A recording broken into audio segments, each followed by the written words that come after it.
आप सबों को जय मसीह की। मैं फिर से परमेश्वर पिता का धन्यवाद देता हूँ कि परमेश्वर ने ये सुंदर अवसर दिया कि आप लोगों के बीच में मैं परमेश्वर का वचन को रखूं। और आज की इस वचन के लिए मैं आप सबों को स्वागत करता हूँ कि आज के वचन के माध्यम से परमेश्वर हमसे क्या कहना चाहता है, और हम इस बातों को देखेंगे और सुनेंगे और परमेश्वर के वचन को मनन करेंगे। तो मैं फिर से आप लोगों को परमेश्वर के वचन के लिए स्वागत करता हूँ। तो आज का जो मुख्य विषय है और जहाँ से हम देखेंगे वो है मत्ती उसकी 5 अध्याय उसकी 1 पद से लेकर 12 पद तक। मत्ती उसकी 5 अध्याय उसकी 1 पद से लेकर 12 पद तक। और आप सब जानते हैं कि 1 पद से लेकर 12 पद तक किस बारे में बताया जाता है। आप अच्छे से जानते हैं कि ये यीशु की पहाड़ी उपदेश के बारे में बताया जाता है, और यीशु मसीह यहाँ पर क्या करता है कि वो उपदेश देता है। और उसी के आधार पर आज का जो मुख्य विषय, जो थीम है, जो मैंने आज आप लोगों के सामने लेकर आना चाहता हूँ, और यह है कि पहाड़ पर से आशीष, यानी ब्लेसिंग्स फ्रॉम द माउंट। याद रखिएगा, ब्लेसिंग्स फ्रॉम द माउंट यानी पहाड़ पर से आशीष की बातें हम लोग आज देखेंगे। तो यीशु मसीह का ये बपतिस्मा के बाद जब वो शैतान के द्वारा परीक्षा किया जाता है, उसके बाद वो इस प्रचार को करता है कि इस पहाड़ी उपदेश के बारे में वो बताता है, और वो क्या बातें बताता है आज हम उस बारे में सुनेंगे। और मत्ती लिखित सुसमाचार उसकी 5 अध्याय उसकी 1 पद से लेकर 12 पद तक हम देखेंगे। और इस पद के अनुसार, मत्ती 5 अध्याय उसके 1 से 12 पद के अनुसार, मैं 3 पद से लेकर 10 पद तक सबसे ज़्यादा ध्यान केंद्रित करना चाहता हूँ आप लोगों का, कि परमेश्वर का वचन जो यीशु मसीह के द्वारा अपने चेलों को और जितने लोग वहाँ पर बैठे हुए थे उन दिनों में, उन लोगों के लिए परमेश्वर का वचन क्या कहता था, और आज हमसे परमेश्वर का वचन क्या कहता है। तो हम देखेंगे, अगर 3 अध्याय से लेकर अगर आप पढ़ेंगे 11 पद तक, तो 9 बार उसमें धन्य की बातें लिखा गया है, धन्य है बोल के लिखा गया है। लेकिन आज हम 3 से लेकर 10 तक सबसे ज़्यादा ध्यान केंद्रित करेंगे। तो आज का जो बात है मैं आप लोगों को बताना चाहता हूँ कि ये जो धन्य के बारे में लिखा गया, हर एक पद में 3 से लेकर 10 तक अगर देखें तो धन्य धन्य की बातें लिखी जाती है। और ये धन्य का मतलब ये होता है, अगर आप इंग्लिश में देखेंगे तो उसको ब्लेसेड बोल के कहा जाता है, और उसका अर्थ है जो खुशी बोल के माना जाता है, यानी कि खुशी से भी कहीं अधिक, यानी हम उसको देखेंगे कि वो एक आंतरिक खुशी, यानी इनर जॉय और इनर पीस के तौर पर उसको तुलना किया जाता है, जो यीशु मसीह अपने चेलों को और वहाँ के लोगों को उस दिन वो क्या करता है, वो उपदेश को वो देता है। और ये विशेष बातें जो यीशु मसीह उन दिनों में वो प्रचार करता है और आशीषों को देता है, जो पहाड़ के ऊपर से हम उस बातों को आज सुनेंगे। ध्यान दीजिएगा कि किस प्रकार जब हम देखते हैं पुराने नियम में मूसा क्या करता है कि जब परमेश्वर उसको बुलाता है सिय्योन पर्वत के ऊपर, और वो जाता है और वो 10 आज्ञा को प्राप्त करता है वहाँ पर, और परमेश्वर ने वो आज्ञा देता है, और वो कहता है कि उन लोगों को भी देने के लिए, और वे लोग उसको क्या करते हैं, फॉलो करने वाले लोग हैं। और हम भी उस बातों को जानते हैं कि परमेश्वर ने किस प्रकार अद्भुत तरीके से मूसा को वो आज्ञा दिया था। ठीक उसी प्रकार आज हम देखेंगे कि यीशु मसीह किस प्रकार से उस पहाड़ के ऊपर जाकर अपने चेलों को और वहाँ के लोगों को उपदेश देता है। और यीशु मसीह वहाँ पर 8 विशेष ब्लेसिंग्स, यानी 8 विशेष ब्लेसिंग्स के बारे में वो बताता है, और इस विशेष ब्लेसिंग्स को हम ध्यान देकर सुनेंगे। और ये 8 ब्लेसिंग्स, ये 8 कैरेक्टर के लोगों के बारे में बताता है, मसीह विश्वासी के 8 लोगों के बारे में, 8 कैरेक्टर जो मसीह विश्वासियों में होनी ज़रूरत है, उसमें से हम कौन से कैरेक्टर में आते हैं हमें जानने की ज़रूरत है। ध्यान दीजिएगा, 8 कैरेक्टर के बारे में आज हम बातें करेंगे, जो एक मसीह विश्वासी के लिए, उसकी ज़िंदगी के लिए, उसके जीवन शैली के लिए किस प्रकार से ये प्रभावित करती है। तो अगर हम देखेंगे तो पहला पद में इस प्रकार लिखता है कि धन्य है वे जो मन के दीन है, क्योंकि स्वर्ग का राज्य उन्हीं का है। धन्य है वे जो मन के दिन है और स्वर्ग का राज्य उन्हीं का है। तो यहाँ पर हम देखें तो मन के दिन के बारे में बताया जाता है, लेकिन दिन क्यों होने के लिए कहा जाता है और किस प्रकार के दीनता के बारे में यहाँ पे बताया जाता है। और पर यीशु मसीह हमें क्या कहता है? यीशु मसीह हमें कहता है कि जिस प्रकार वो दीन था, वो उसमें दीनता थी, और उसी प्रकार वो हमसे कहता है कि हमें भी दीन होना है, हमें भी दीन होकर रहना है। क्यों? ना कि इसीलिए कि क्योंकि हम सब पापी मनुष्य हैं। जब हम सब पापी मनुष्य हैं तो परमेश्वर के नज़र में हम सब पापी ठहराए जाते हैं, और उसके अनुग्रह के कारण ही हम उस पाप से छुड़ाए जाते हैं। तो जब हम एक पापी मनुष्य तो हम सबों को ये मानना चाहिए कि परमेश्वर की अनुग्रह के द्वारा ही हम क्या होते हैं कि उस पापों से छुटकारा प्राप्त करते हैं। तो परमेश्वर का वचन आज कहता है, यीशु मसीह अपने चेलों को कहता है कि यीशु मसीह चेलों को कहता है कि धन्य है वे जो मन के दीन है, क्योंकि स्वर्ग का राज्य उन्हीं का है। हम सबको दीन होने के लिए परमेश्वर का वचन कहता है, और हम सब अपने बारे में जानते हैं कि हम किस प्रकार के हम दीन हैं या नहीं हैं। अगर हम देखेंगे लूका उसकी 18 अध्याय उसकी 13 पद के अनुसार एक चुंगी लेने वाला किस प्रकार वो प्रार्थना करता है, वो किस प्रकार से वो अपने आप को हम्बल बनाता है, दीन बनाता है, और उस यरूशलेम मंदिर को देखता नहीं है, लेकिन स्वर्ग को नहीं देखता है, और वो नीचे अपने सर को झुकाकर वो प्रार्थना करता है कि हे परमेश्वर मुझ पर तरस खा और मुझ पे दया कर, और वो अपनी दीनता को वहाँ पर दिखाता है। और आज परमेश्वर का वचन हमसे कहता है कि हमें किस प्रकार दीनता और दीन होना है। और अगर हम देखें चौथा पद में लिखा है, धन्य है वे जो शोक करते हैं क्योंकि वे शांति पाएंगे। किस बात के शोक के बारे में यहाँ पर बताती है, हमें सोचने की ज़रूरत है। क्योंकि जब हम शोक की बातें करते हैं तो हम तभी शोक करते हैं जब हमसे हमारे कोई जान पहचान या फिर कोई बुजुर्ग या फिर जिससे हम बहुत प्यार करते हैं वो हमसे बिछड़ जाते हैं, अलग हो जाते हैं, या फिर उनकी मृत्यु हो जाती है। लेकिन इस वचन के अनुसार किस बात के लिए परमेश्वर का वचन हमें शोक करने के लिए कहता है? परमेश्वर का वचन हमें शोक करने के लिए इस बातों के लिए कहता है कि हम जो अपने पाप में फंसे हुए हैं और हमारे आत्मिक जीवन जो पूरी तरह से डाउन हो चुका है, जो हमारे आत्मिक जीवन की उन्नति के लिए हमें परमेश्वर के निकट जाना है, लेकिन हम उस बातों को नहीं कर रहे हैं। तो हमारे आत्मिक जीवन जो बहुत नीचे स्तर पर आ चुका है, और उस आत्मिक जीवन को सोचने के लिए और उस बारे में जानने के लिए खुद को परमेश्वर के सामने रखना होगा, और उस जीवन के लिए हमें शोक करने की आवश्यकता है ताकि परमेश्वर हम पर नजर रखे। जब दाऊद ने, जब मैं बताना चाहता हूँ, जब दाऊद ने जब वो बत्शेबा के साथ वो पाप करता है, जब वो पाप करता है तो क्या होता है, हम जानते हैं कि वो अपना खुद का जो पाप किया हुआ है उसको परमेश्वर के सामने वो अंगीकार करता है, वो अंगीकार करता है, वो शोक करता है। जब वो शोक करता है तो परमेश्वर क्या करता है उसके साथ हम अच्छी तरीके से जानते हैं। इसीलिए वचन में जो शोक करते हैं वो शांति पाएंगे, वे शांति पाएंगे। तो परमेश्वर की शांति का हमें दाता है, वो शांति देता है। हम जानते हैं हम किस बातों को शोक करने की जरूरत है, क्योंकि हम सब पापी मनुष्य है। और दाऊद के बारे में हम अच्छे से जानते हैं कि किस प्रकार वो शोक करता है, अपनी गलतियों को मानता है, अपने पाप को मानता है। परमेश्वर हमें ये कहना चाहता है कि हम अपनी गलतियों को और अपने पाप के कारण हम शोक करें। और 5 पद में लिखता है, धन्य है वे जो नम्र हैं क्योंकि वे पृथ्वी के अधिकारी होंगे। नम्र होना बहुत ही मुश्किल काम है। एक इंसान के अंदर नम्र होने की जो कैरेक्टर है वो बहुत मुश्किल होता है। खुद को हमें नम्र करने की बातें बताई जाती है। परमेश्वर का वचन कहता है कि हम खुद को नम्र करें, ना क्यों? क्योंकि हम परमेश्वर की नजर में पापी मनुष्य हैं। परमेश्वर ने अपने पुत्र को भेजा हमारे लिए, ताकि वो हमारे लिए क्या करे कि हमारे पापों के लिए अपने आप को बलिदान करे। तो हमें नम्र होने की जरूरत है। जैसा परमेश्वर ने मूसा को चुना, और मूसा परमेश्वर की नजर में वो क्या था? नम्र था।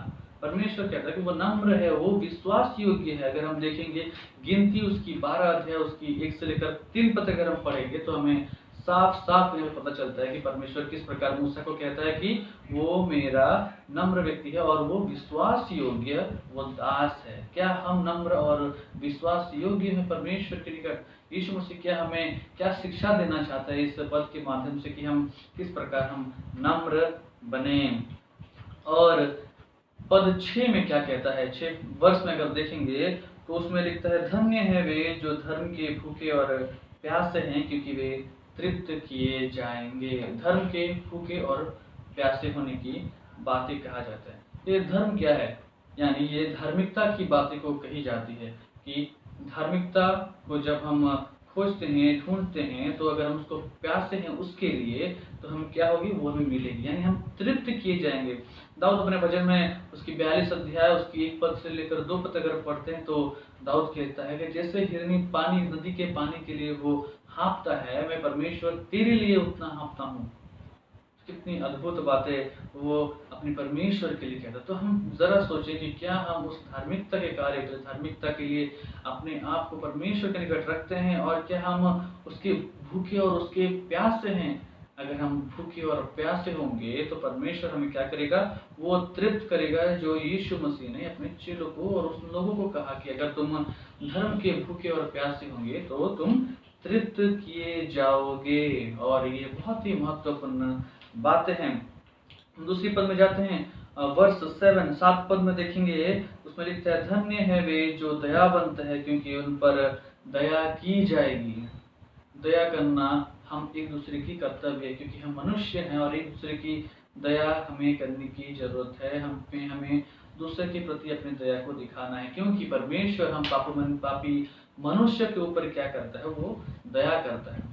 वो हमें दया करके, अनुग्रह करके हमें अपने पापों से क्या करता है, वो छुड़ा लेता है। जब हम गुड समरिटन की स्टोरी को देखते हैं, किस प्रकार वो इंसान जब चला जा रहा था और उसको जब डाकू लोगों ने पकड़ा, उसको मारा, और ऊपर से किस प्रकार उस पर अत्याचार हुई, और जब दूसरा व्यक्ति आता है, समर्पण व्यक्ति आता है, और किस प्रकार से वो उसकी देखभाल करता है, उस पर दया करता है, और वो दया करके उसकी क्या करता है, देखभाल करता है। ठीक उसी प्रकार परमेश्वर कहता है कि अगर तुम दया करोगे तो तुम पर क्या होगी, दया किया जाएगा। अगर तुम दया नहीं करोगे तो तुम पर दया नहीं किया जाएगा। परमेश्वर का वचन साफ तरीके से इन बातों को बताती है। अगर हम देखेंगे पद 8 में फिर हम जाते हैं तो इसमें लिखता है कि धन्य है वे जिनके मन शुद्ध हैं क्योंकि वे परमेश्वर को देखेंगे। मन का शुद्ध होना मतलब मन के अंदर किसी प्रकार की बुराई, किसी प्रकार की गंदगी ना होना, क्योंकि हमारा परमेश्वर पवित्र है और उसके मन में कोई किसी प्रकार की गंदगी नहीं है। तो वो हमें चाहता है, वो हमें बताना चाहता है कि उसके पुत्र को जो उसने भेजा, जैसे वो पवित्र और पाक था, वो हमें उसके तरह वो बनाना चाहता है। क्या हम उसके तरह मन की अपने मन की शुद्धता करने के लिए तैयार हैं? अगर हम वो सेल्फिश नेचर को नहीं रखेंगे या वो स्वार्थ भाव को नहीं रखेंगे, अपने मन में उस स्वार्थ भाव को नहीं सोचेंगे, तो हम क्या होंगे कि हम परमेश्वर को देखेंगे, जो वचन कहता है।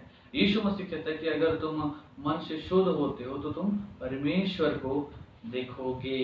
मन का शुद्ध होना बहुत ही महत्वपूर्ण बातें हैं। उसके बाद हम 9 पद में जब जाते हैं, 9 पद में लिखा है, धन्य है वे जो मेल कराने वाले हैं क्योंकि वे परमेश्वर के पुत्र कहलाएंगे। परमेश्वर का पुत्र कहलाना मतलब कितनी अद्भुत और कितनी महत्वपूर्ण बातें हैं। हम अगर परमेश्वर के संतान, परमेश्वर के पुत्र कहलाएंगे। परमेश्वर के संतान और परमेश्वर के पुत्र कहलाने में बहुत आसमान और जमीन का फर्क है। लेकिन यहाँ पे लिखता है कि अगर हम मेल कराने वाले हैं तो हम परमेश्वर के पुत्र कहलाएंगे, क्योंकि परमेश्वर का वचन कहता है कि यीशु मसीह जो शांति का राजकुमार है, वो हमें शांति देना चाहता है, वो हमें मेल करवाना चाहता है। तो अगर हम उसको फॉलो करेंगे, अगर हम उसकी बातों को, उसकी सारी बातों को अगर आज्ञा को मानेंगे, तो वो क्या होगा, परमेश्वर हमें क्या करेगा, हमें आशीष देगा और हमें अपना पुत्र संतान वो बनाने वाला है। इसमें वचन के अनुसार इस प्रकार से कहा जाता है। रोमी उसकी अगर 12 अध्याय उसकी 18 पद को अगर देखेंगे तो वचन कहता है, जहां तक हो सके सब मनुष्य के साथ मेल मिलाप रखो। मेल मिलाप अगर हम नहीं रखेंगे तो हम परमेश्वर को, हम कैसे हम पुत्र, अपने आप को परमेश्वर के पुत्र कहलाएंगे। अगर हम मेल मिलाप नहीं रखते हैं तो हम परमेश्वर के पुत्र और पुत्री नहीं कहला सकते। तो मसीह विश्वासी को ध्यान देने की जरूरत है कि हमें परमेश्वर को अगर देखना है, अगर उसको परमेश्वर के पुत्र कहलाना है, तो हमें मेल रखने की बहुत ही जरूरत है। और अगर वचन 10 पद में अगर देखेंगे तो लिखा है, धन्य है वे जो धर्म के कारण सताए जाते हैं, क्योंकि स्वर्ग का राज्य उन्हीं का है। धर्म के कारण सताया जाना मतलब ये होता है कि धार्मिकता के कारण, अच्छे कार्य के कारण, परमेश्वर के वचन को फैलाने के कारण अगर हम सताए जाते हैं तो स्वर्ग का राज्य हमारा है। स्वर्ग का राज्य क्या है? हमारा है। ये स्वर्ग का राज्य के नागरिक होने के लिए, किस प्रकार से स्वर्ग का राज्य के नागरिक होने के लिए ये बातें कहा जाता है, ये कैरेक्टर हमारे अंदर होने की जरूरत है। हमें धर्म के कारण सताए जाने की जरूरत है। अगर हम सताए नहीं जाते हैं तो स्वर्ग का राज्य हमारा नहीं है। परमेश्वर का वचन साफ साफ कहता है कि जो धर्म के कारण सताए जाते हैं, क्योंकि स्वर्ग के राज्य उन्हीं का है, वे लोग धन्य हैं। परमेश्वर का वचन जो यीशु मसीह के द्वारा प्रकाशित होता है, और यीशु मसीह हमें इस पद के माध्यम से कहता है कि हम सताए जाने चाहिए। अगर हम सताए जाते हैं तो स्वर्ग का राज्य क्या है? हमारा है।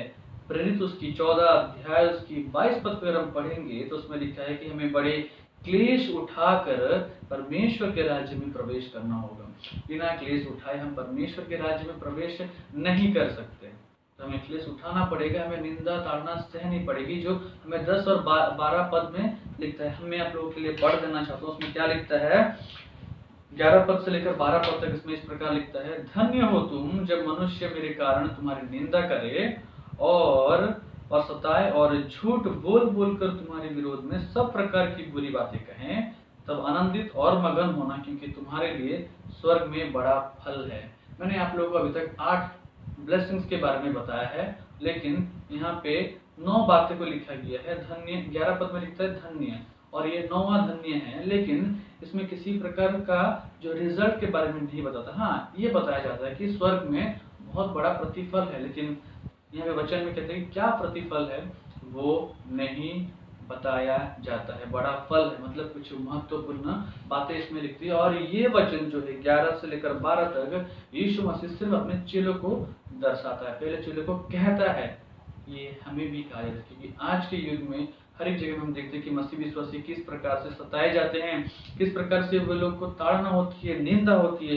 लेकिन परमेश्वर का वचन कहते हैं कि धन्य हो तुम अगर तुम्हारे ऊपर उस तरह की बातें होती है। हमें परमेश्वर को, उस जीवित परमेश्वर की आराधना हम जो करते हैं उसके लिए हमें ताड़ना होती है। उसके पुत्र की आराधना करते हैं जो यीशु मसीह है, हम जानते हैं, और उसकी आराधना करने से, उसके बाद वचन फैलाने से हमें क्या होती है? ताड़ना होती है। और ये हमारे अच्छे के लिए है, क्योंकि हम यहाँ के नहीं, हम उस स्वर्ग के वासी हैं। हमें उस स्वर्ग में जाना है और परमेश्वर के साथ संगति करना है। अगर हमें उन बातों को अगर ध्यान में रखते हुए, तो हमें इन 8 तरह के कैरेक्टर को, 8 तरह के चरित्र को हमें अपने जिंदगी में हम सोचे कि हम किस प्रकार के चरित्र के लोग हैं। और अगर हम इन बातों को ध्यान से देखेंगे तो परमेश्वर का वचन कहता है कि हमें किस प्रकार से अपने जिंदगी को बदलना चाहिए। और ये जो यीशु की जो पहाड़ी जो उपदेश वो देता है, ये हमारे जिंदगी में बहुत ही महत्वपूर्ण बातें हैं। हमें सोचने की जरूरत है कि यीशु मसीह किस प्रकार से एक मन परिवर्तन की बात को कहता है। अगर आज हम अगर मन के दीन नहीं हैं तो हमें दीन होने की जरूरत है। और अगर आज हम शोक नहीं करते अपने पापों के लिए तो हमें शोक करने की जरूरत है। और अगर आज हम नम्र नहीं है तो हमें नम्र बनने की जरूरत है। और अगर हम धर्म के भूखे और प्यासे नहीं है तो हमें धार्मिकता के लिए या धर्म के भूखे और प्यासे होने की जरूरत है। अगर हम किसी पर दया नहीं करते हैं तो परमेश्वर का वचन कहता है कि हम सब पे दया करें, क्योंकि परमेश्वर ने हमें अनुग्रह और दया किया है। और अगर हम मन के शुद्ध नहीं है तो हम परमेश्वर को तो देख नहीं पाएंगे, लेकिन परमेश्वर भी हमें क्या करेगा? हमें अलग कर देगा। और वचन कहता है कि हमें मेल करने की जरूरत है, मेल मिलाप से रहने की जरूरत है। और वचन कहता है कि धर्म के कारण हमें सताए जाने की जरूरत है। इन सब बातें हमें बहुत महत्वपूर्ण बातें जो एक मसीह विश्वासी की जिंदगी में होने की जरूरत है। तो आज हम निर्णय लेके हम किस कैटेगरी में आते हैं, इसमें हम इस 8 बातों में से कौन सा कैरेक्टर हमारा है, और हमारी जिंदगी में परमेश्वर का वचन जो यीशु मसीह के द्वारा प्रकाशित हुई है हम किस प्रकार से इन वचनों को अपने ज़िंदगी में लेते हैं, हम इन बातों को ध्यान से सोचें। मैं आप सबों को ये चैलेंज देना चाहता हूँ कि आप ये सब के बारे में सोचें, इन 8 पदों को ध्यान से सुने और ध्यान से देखिए और पढ़े, ताकि आपको पता चलेगा कि इन बातों की महत्व क्या है। क्योंकि ये बहुत ही महत्वपूर्ण बात है जो यीशु मसीह ने अपने चेलों को और उन लोगों को बता दिया। और ये 8 ब्लेसिंग्स, 8 आशीर्वाद है इस पहाड़ के ऊपर से परमेश्वर के पुत्र यीशु मसीह ने हम सबों के लिए देता है। तो इस 8 विशेष आशीष के लिए अगर हम पाना चाहते हैं तो अपने आप को परिवर्तन करें, अपने आप को चेंज करें, अपने आप को बदल दे और हमें मसीह में होकर एक नई सृष्टि होनी है। क्योंकि वचन कहता है 2 कुरिन्थियों की 5:17 पद में कि अगर कोई मसीह में है तो वो नई सृष्टि है। हम जांच लें कि हम अगर मसीह में हैं तो हम नई सृष्टि है, और अगर नहीं है तो हम नई सृष्टि नहीं है। आइए हम सब प्रार्थना करेंगे, हम सब अपनी आंखें बंद करें। धन्यवाद देते हैं प्रभु जी आज के इस सुंदर अवसर के लिए, आपके महान और पवित्र नाम को धन्यवाद देते हैं। आज आपकी वचन जो आपके पुत्र यीशु मसीह के द्वारा इस मत्ती लिखित सुसमाचार के द्वारा हमें पता चलता है कि पिता वो 8 ब्लेसिंग्स को, 8 आशीष की बातों को जो वो उस पर्वत के ऊपर से, पहाड़ के ऊपर से हमें बताना चाहता है। हम जांच ले अपने आप को, हम किस कैटेगरी में और किस कैरेक्टर हमारे ज़िंदगी में है। पिता हम सबों को तो कह दे कि हर एक प्रकार की बातों को, हर एक प्रकार के कैरेक्टर को अपनी ज़िंदगी में धारण करें, ताकि हम तेरे और भी निकट होने पाए। जितने भी इस वचन को सुने हैं उस वचन को प्रभु जी 30 गुना, 60 गुना और 100 गुना फल लाने पाए, और तेरे लोग को आशीष और अनुग्रह कर। और जिस प्रकार की माहौल अभी चल रही है इस संसार में, उस सब बात को जानता है। तेरे लोगों को सुरक्षा प्रदान करना और इस वचन के माध्यम से तुमको उस आशीर्वाद को देना जो वो आशीर्वाद को वो चाहते हैं, और जो कैरेक्टर उनकी ज़िंदगी में है उस कैरेक्टर के द्वारा उनको उसी तरह की तो आशीष तू प्रदान करना। पिता हम सबों को तेरे हाथों में सौंपते हैं, तो दया कर और तू अनुग्रह करना। इस छोटी सी विनती प्यारे प्रभु यीशु मसीह के नाम से मांगते हैं, सुन और तो दया से ग्रहण कर। आमीन। आप सबों को फिर से जय मसीह की। परमेश्वर आप सबों को बहुत आयत से आशीष दे। इस वचन के माध्यम से परमेश्वर आप सबों को बहुत आयत से आशीष दे और अनुग्रह करे।